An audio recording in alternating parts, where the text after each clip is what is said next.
তো আমি আরো কয়েকটা জিনিস আমাদের দরকার জানবার, তো সেটা আমি আজকে বলছি আর কি। হ্যাঁ, তার মধ্যে প্রথম জিনিস হচ্ছে যে রিয়েল লাইনের কিছু স্পেসিফিক ইন্টারভেল আছে, সাবসেট আছে, যেগুলোকে ইন্টারভেল বলা হয়। ঠিক আছে, তো এইটা আমরা একটুখানি খেয়াল রাখবো যে এগুলোর বাঁ দিকে যেটা লেখা আছে সেটা ওদের শর্ট ফর্ম, আর ওটার মানে কি সেটা আমি ডান দিকে লিখেছি। ঠিক আছে, তাহলে তুমি যদি যাবতীয় রিয়েল নাম্বার নাও, যেটা একটা নাম্বার এ থেকে শুরু করছে আর বি অব্দি যাচ্ছে, এ আর বি ইনক্লুডেড, মানে এও থাকবে সেটার মধ্যে, বি থাকবে সেটের মধ্যে, আর এ আর বি এর মাঝখানে যাবতীয় রিয়েল নাম্বার ওই সেটের মধ্যে থাকবে, এই ধরনের যদি কোনো একটা সেট নাও, তাহলে সেই সেটটাকে বলা হয় ক্লোজড ইন্টারভেল। আর এইগুলোকে বাউন্ডেড ইন্টারভেলস বলা হয়, যে চারটে এক্সাম্পল এখানে লিখছি।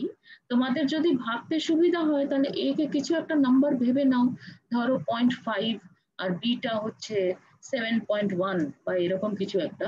তাহলে এ থেকে বি যে ক্লোজ ইন্টারভেল 0.5 থেকে 7.1, তার মধ্যে যাবতীয় রিয়েল নাম্বার বিটুইন 0.5 and 7.1 থাকবে, 0.5টাও থাকবে, আর 7.1টাও থাকবে। ঠিক আছে, এই ধরনের ইন্টারভেলসকে ক্লোজ ইন্টারভেলস বলে।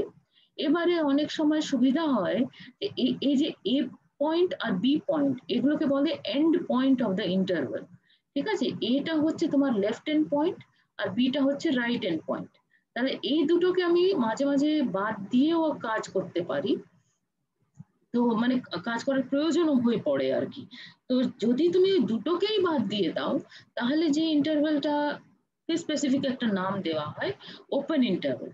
কেন এই নামগুলো দেওয়া হয় সে জায়গায় আমি খুব একটা যাব না, হ্যাঁ, ওটা আমাদের প্রয়োজন নেই এই মুহূর্তে।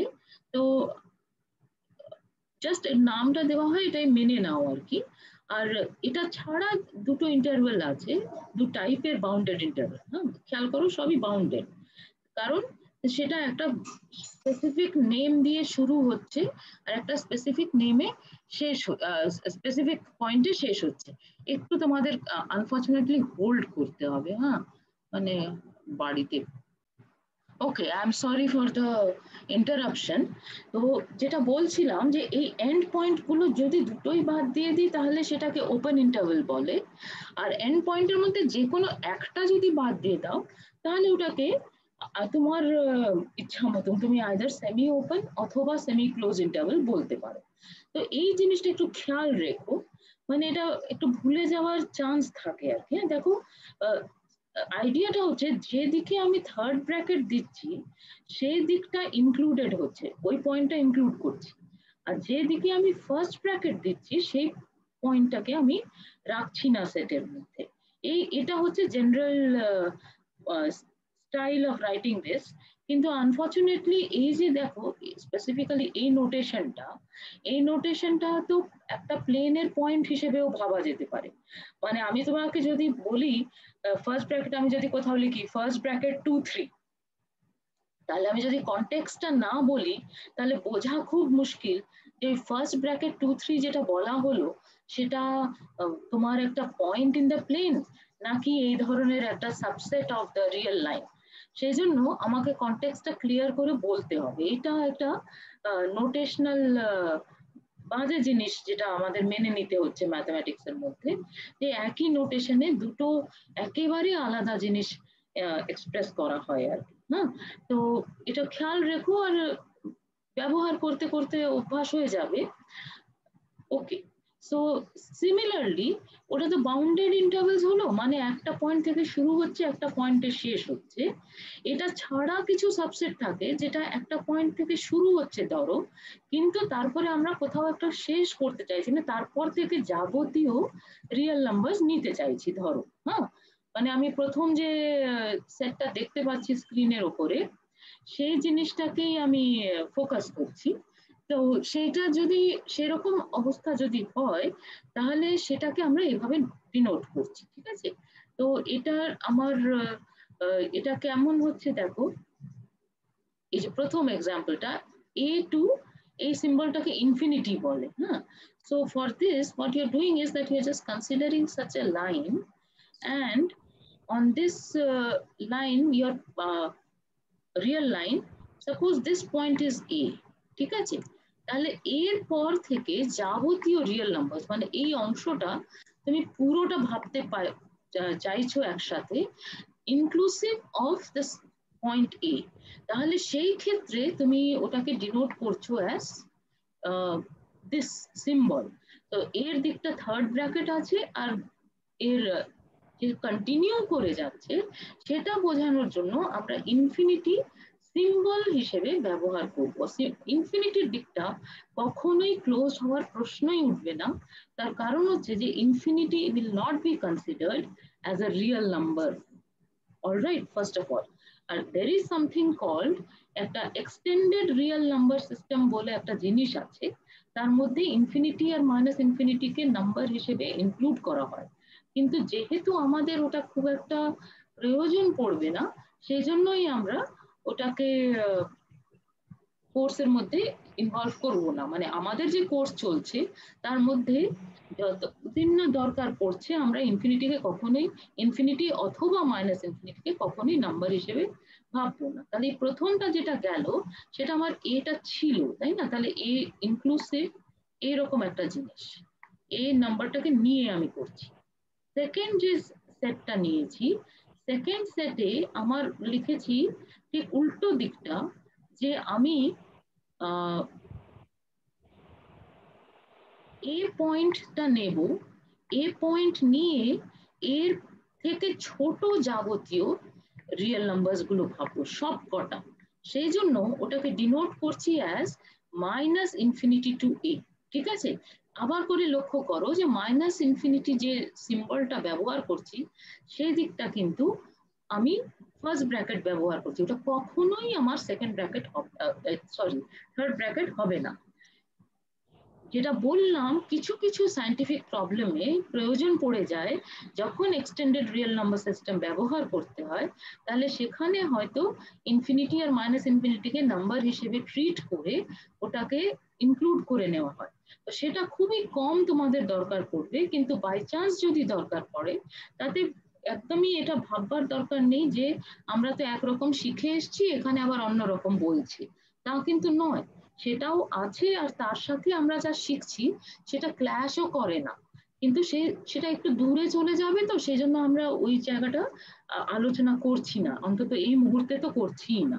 এখানেও আমার যে ঘটনাটা ঘটেছে, যে এর দিকটা কিন্তু আমি, এই পয়েন্ট যেটা, এই পয়েন্টকে আমি সেটের মধ্যে রাখতে চাইছি, সেই জন্য আমি এদিকে থার্ড ব্র্যাকেটটা ব্যবহার করেছি।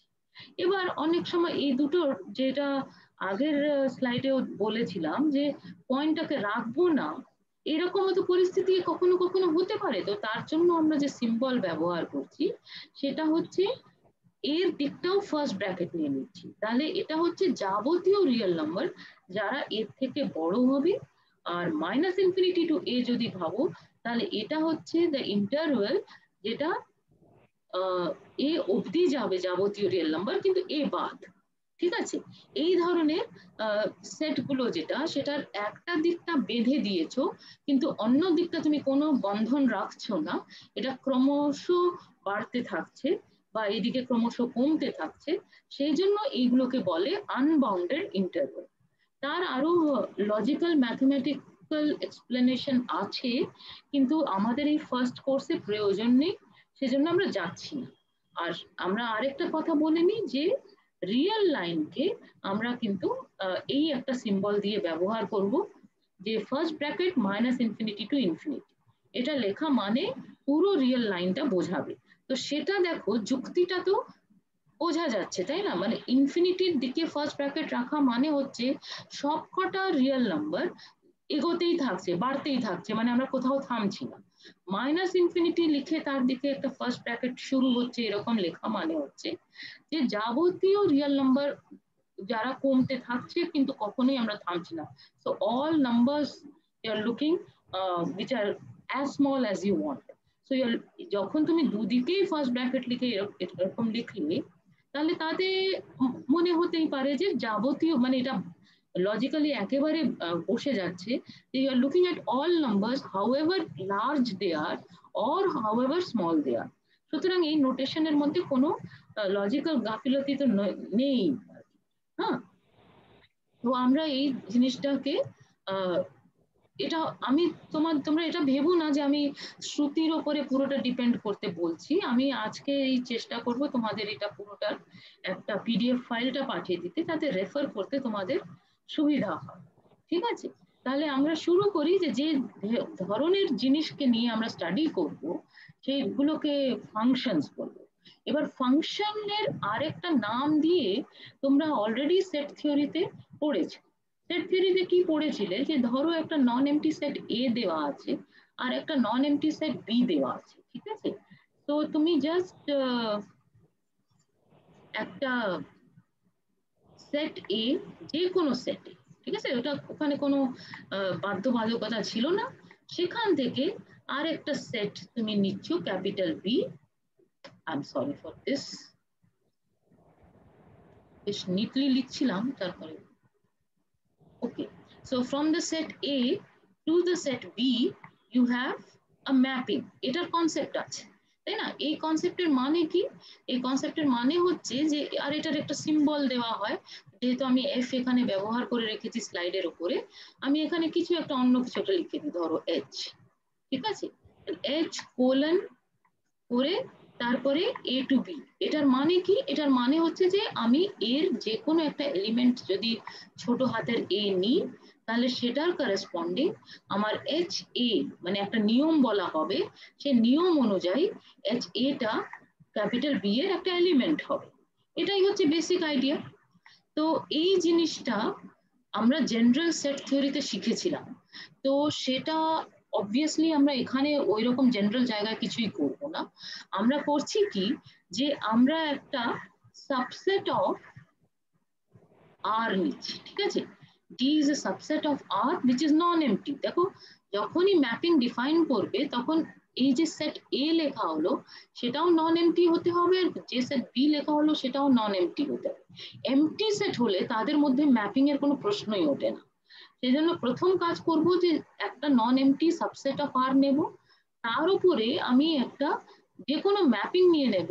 আর ম্যাপিং এর যে ইমেজ গুলো যেটা হচ্ছে, সেই ইমেজটাও কিন্তু রিয়েল নাম্বারই হবে। তার মানে আমি রিয়েল নাম্বারের সাবসেট থেকে রিয়েল নাম্বারে যাব। এই ধরনের ম্যাপিং গুলোই আমি শুধু স্টাডি করব। তাদেরকে ভাষাটা যদি খেয়াল করো, তাহলে ভাষাটার মধ্যে সবকিছু পরিষ্কার ভাবে বলা আছে। রিয়েল ভ্যালিউড ফাংশন, প্রথমত এই ম্যাপিংস গুলোকে ফাংশন বলবো। তারপর রিয়েল ভ্যালিউড যখন কথাটা বলছি, তার মানে ওটা রিয়েল নাম্বার মান নিচ্ছে, সেই জন্য এই কথাটা বলা হচ্ছে। আর সিঙ্গেল ভেরিয়েবল কথাটা বলা হচ্ছে কারণ এখানে যে জিনিসটা ভ্যারি করছে, চেঞ্জ করছে, সেটা জাস্ট একটা জিনিসই শুধু চেঞ্জ করছে, কারণ D is a subset of R. আমরা এই কোর্সের মধ্যেই আমরা দেখব যে মাল্টিপল ভেরিয়েবল এরও ম্যাপিংস হয়, মানে আমি সাবসেট অফ দ্য প্লেন অথবা হায়ার ডাইমেনশন R2 R3 এগুলোর সাবসেট নিয়ে সেখানেও ফাংশন ডিফাইন করতে পারি, যেটা রিয়েল ভ্যালিউড হয়। এতটা অবধি শুধু আমাদের কোর্সের মধ্যে রয়েছে, তো সেটা আমরা করব। ওকে, তাহলে এখানে যে স্পেসিফিক জিনিসগুলো বলা আছে সেগুলো দেখো। প্রথমটা, এগুলো কিছু ভাষা আছে, হ্যাঁ। ডি যেখান থেকে ফাংশনটা শুরু হচ্ছে সেটাকে বলছে ডোমেন অফ ডেফিনিশন, ঠিক আছে? তাহলে ইংরেজিটাকে যদি একটু মনোযোগ দিয়ে দেখো, তাহলে এটার মধ্যেই পরিষ্কার হয়ে যাচ্ছে যে কি বলতে চাইছি। যে জায়গায় তুমি ফাংশনটাকে ডিফাইন করতে চাইছো সেটা হচ্ছে তোমার ডোমেন অফ ডেফিনিশন। এটা তোমার ইমেজ, সেটাকে আমি লিখেছি, এটাকে রেঞ্জ অফ এফ বলে।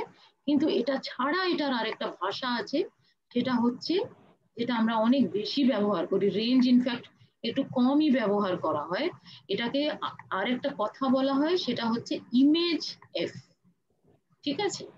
তাহলে এইটাও আমরা কিন্তু এই ভাষাটাও ব্যবহার করব, যদিও স্লাইডে লিখিনি। যে এফ ডি, এই যে সেটটা হচ্ছে সেটাকে আমি ইমেজ এফ বলবো। তাহলে ইমেজ এফ এর ডেফিনিশন কি হচ্ছে?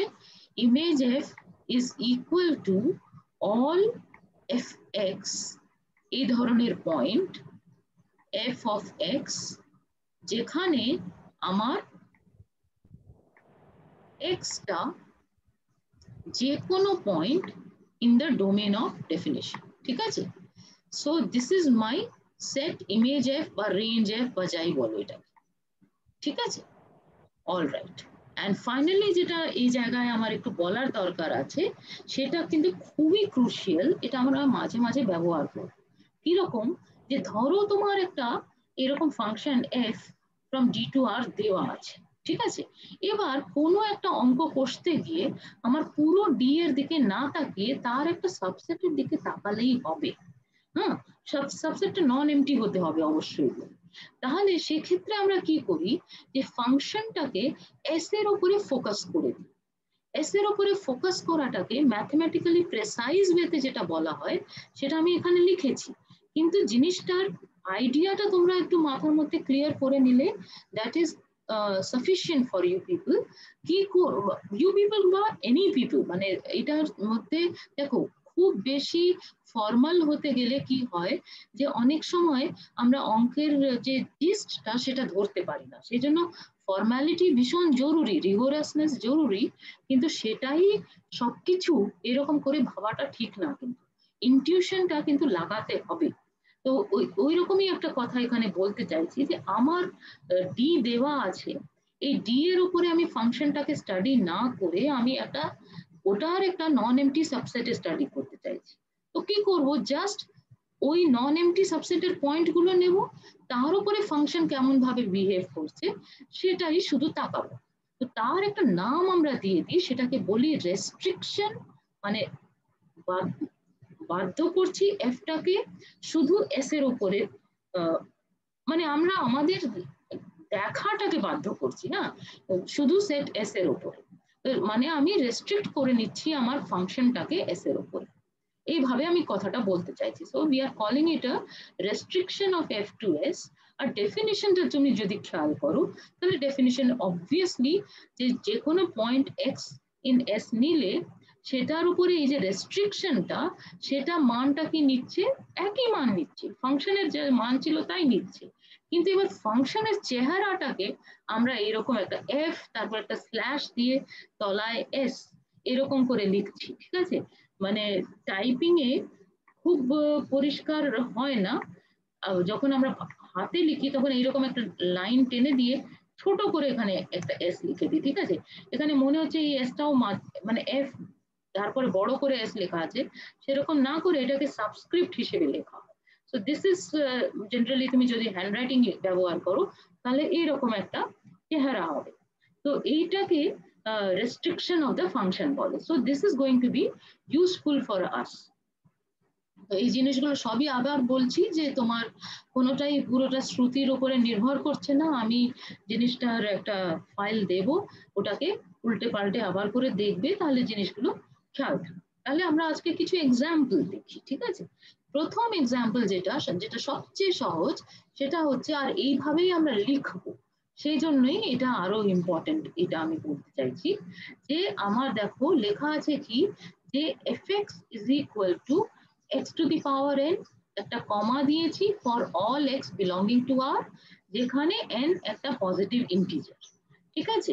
তো আমি একসাথে একটা ফ্যামিলি অফ কার্ভস ভাবতে চাইছি।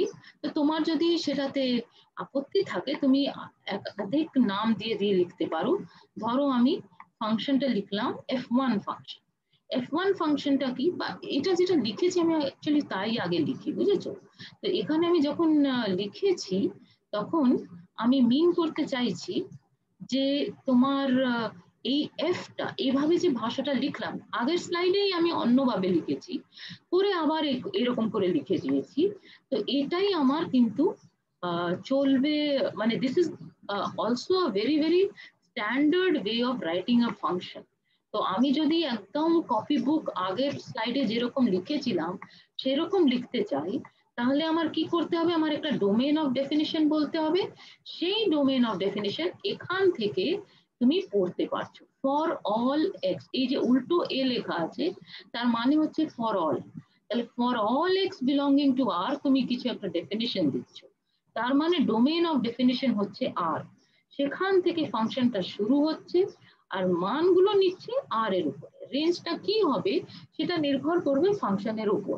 এবার আমি কি করেছি যে আমি আমার কাজটা সহজ করার জন্য আর একটু কম্প্যারিজন করলে ভালো লাগে, সেই জন্য আমি প্রত্যেকটা পজিটিভ ইন্টিজারের জন্য একসাথে লিখে দিয়েছি।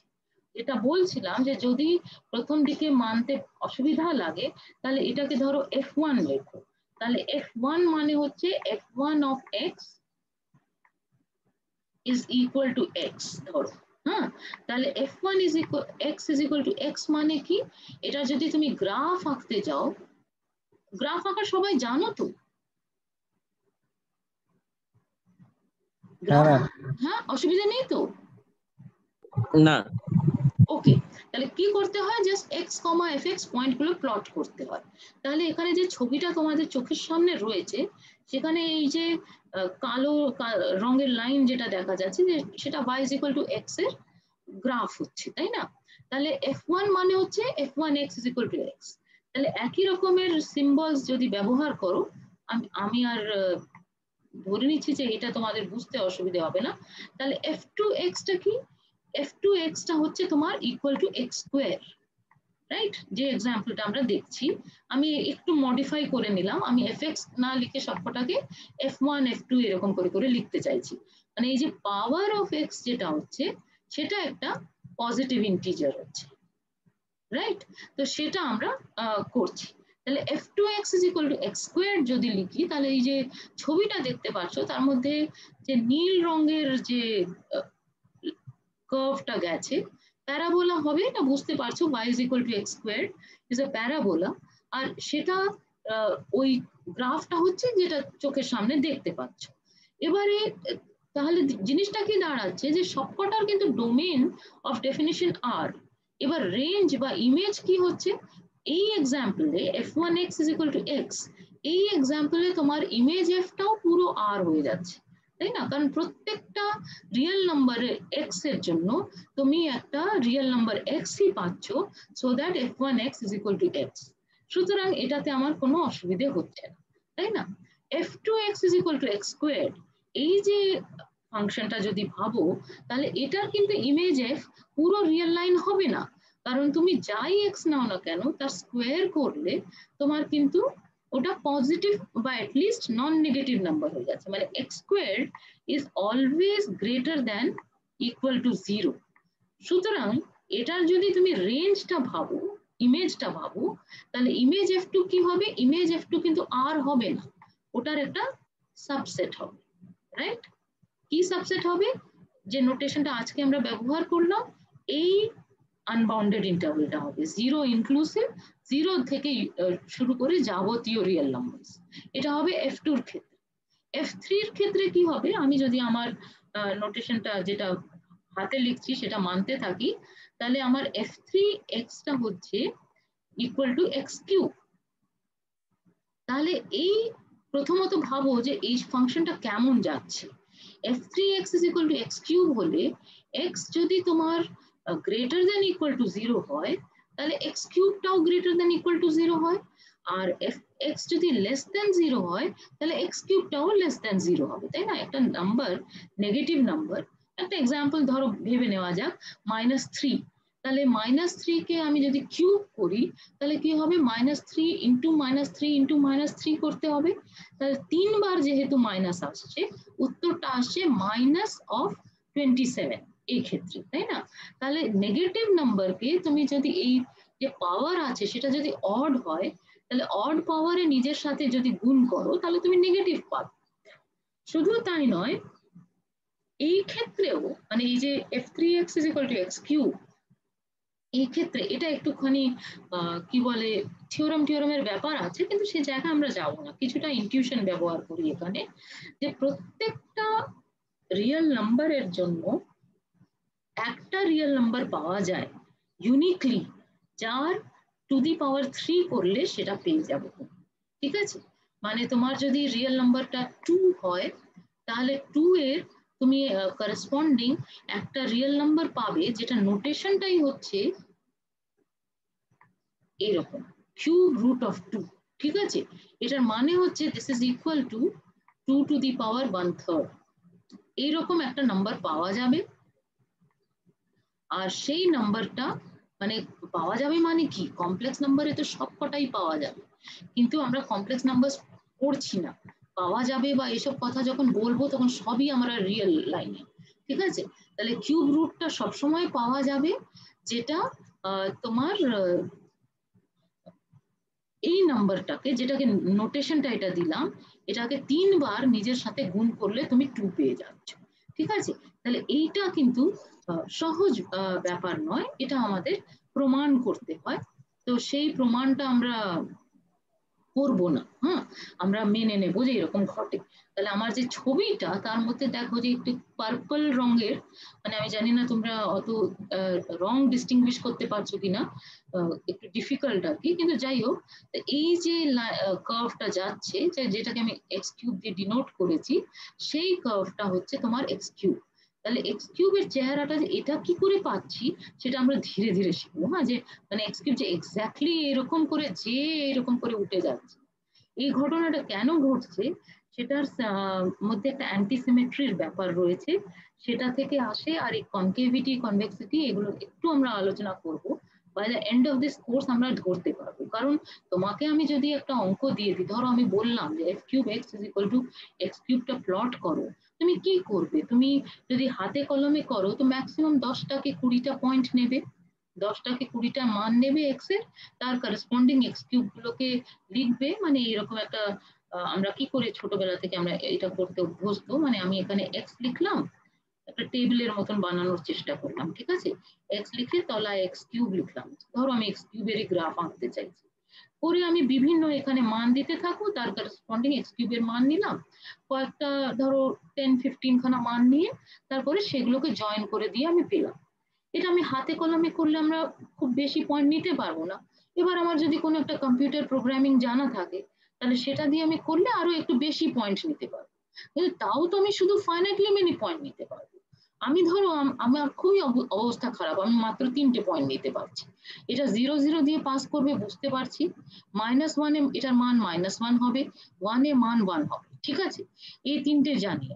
তাহলে আমি যে 0 থেকে 1 এ এরকম এই পদ্ধতিতে ঘুরে এখানে যাচ্ছি, সেটার কি গ্যারান্টি আমি পাচ্ছি? আমি প্রবলেমটা বোঝাতে পারছি তো? এইটাই হচ্ছে তোমার ইস্যু।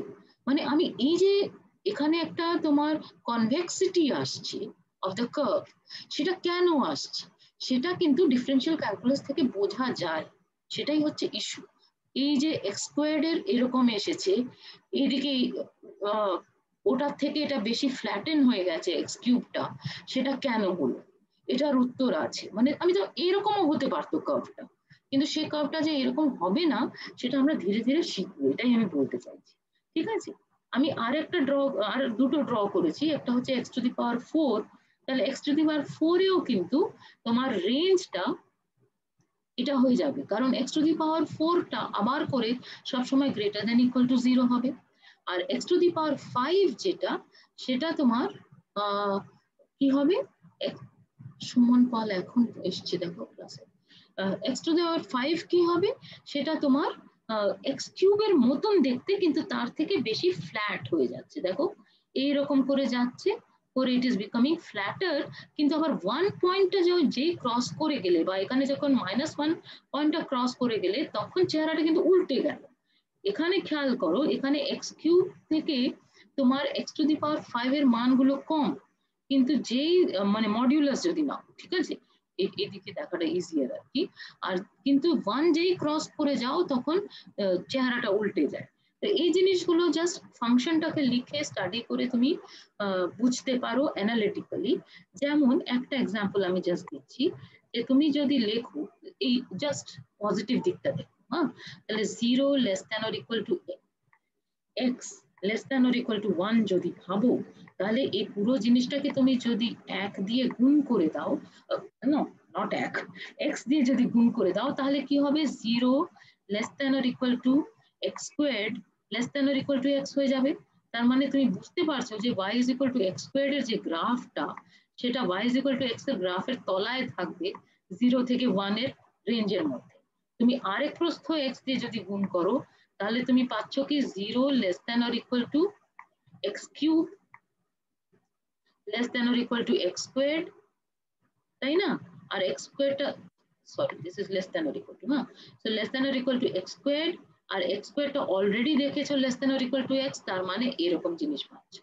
তার মানে অ্যানালিটিক্যালি আমি এই ফাংশনগুলোকে স্টাডি অবশ্যই করতে পারি, আর গ্রাফ আঁকতে পারলে তো খুবই ভালো। তাহলে কি দাঁড়াচ্ছে, 0 থেকে 1 রেঞ্জের মধ্যে তোমার এক্স এর মানগুলো সবচেয়ে বেশি, তার থেকে এক্স স্কোয়ার এর মান কমলো, তার থেকে এক্স কিউব এর মান কমলো, এক্স ফোর এর মান আরো কমবে, এক্স টু দি পাওয়ার 5 এর মান আরো কমবে, এরকম করে করে যাবে।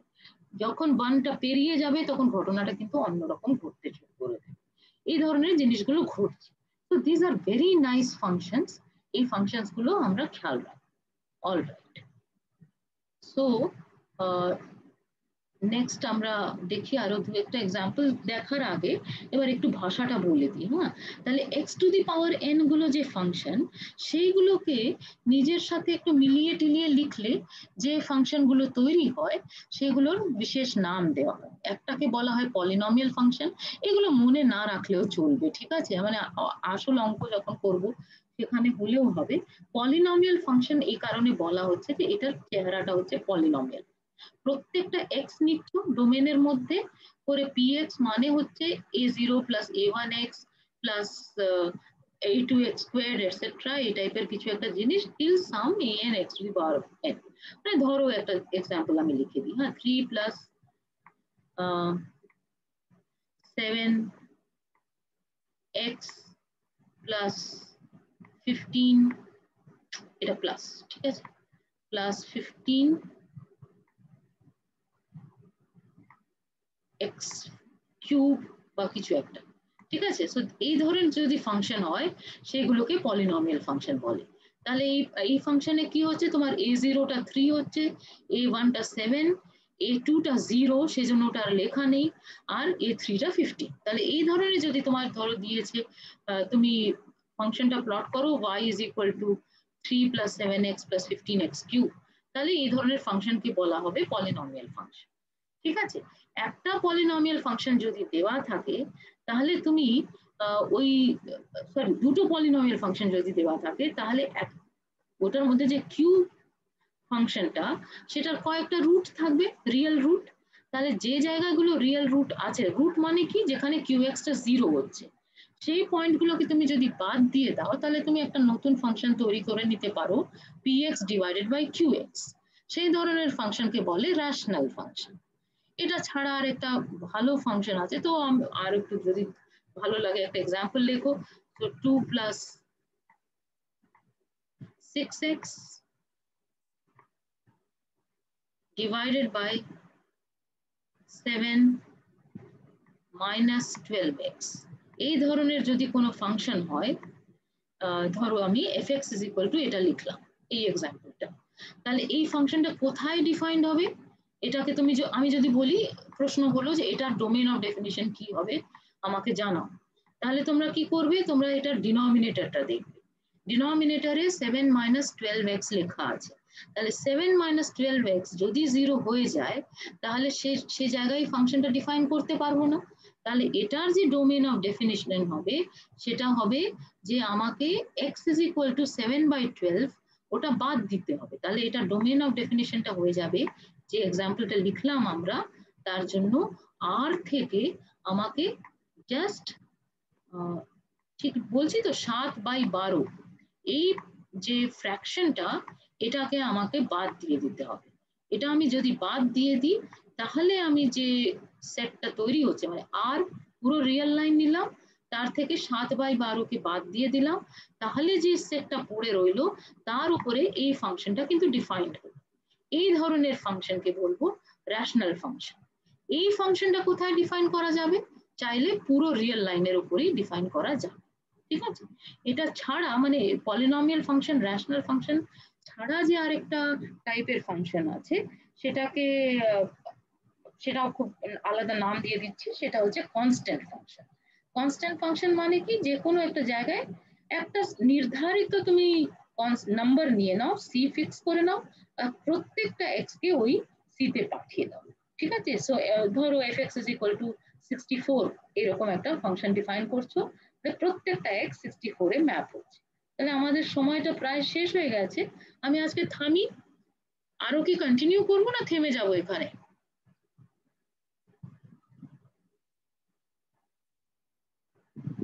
বাচ্চাগুলো তোমরা কোনো কথা বলছো না, আমি এখানে থেমে যাচ্ছি। হ্যাঁ, ঠিক আছে, তাহলে নেক্সট ক্লাস তোমাদের বোধহয় 2 নভেম্বরে হবে। অলরাইট, কেউ কোনো কথা, ঠিক আছে, Okay, ma'am. তাহলে let us stop here. Okay.